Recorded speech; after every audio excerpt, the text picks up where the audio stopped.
এদিকে টঙ্গীর ময়দানে সাতপন্থীদের ইজতেমা হতে দেয়া হবে না। তাদের ইজতেমা অনুমতি দিলে সেটা প্রতিহত করতে সারা দেশের লাখো তৌহিদি জনতা কাফনের কাপড় মাথায় দিয়ে লং মার্চ করবে বলে মন্তব্য করেছেন হেফাজতে ইসলামের নায়েবে আমির মাওলানা আব্দুল আওয়াল। শুক্রবার সাতপন্থীদের নারায়ণগঞ্জের ফতুল্লার হাজীগঞ্জ নতুন সড়ক সংলগ্ন মার্কাজ স্থাপন বন্ধ করা এবং তাদের কার্যক্রম নিষিদ্ধের দাবিতে বিক্ষোভ সমাবেশের প্রধান অতিথির বক্তব্যে এসব কথা বলেন তিনি। হাজীগঞ্জ এলাকায় ওলামা মাশায়েখ ও তাবলিগের সাথী বৃন্দের আয়োজনে বিক্ষোভ সমাবেশের আয়োজন করা হয়। এর আগে বিভিন্ন এলাকা থেকে বিক্ষোভ মিছিল নিয়ে বিভিন্ন মসজিদ, মাদ্রাসা ও তাবলিগের লোকজন সমাবেশ স্থলে উপস্থিত হন।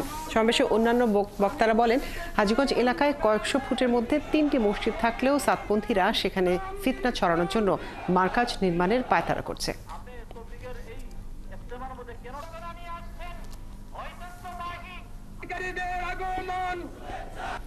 তারা টঙ্গী ইজতেমায় আমাদের ভাইদেরকে শহীদ করার পিছনে বড় মদত তারা যোগাইছিল।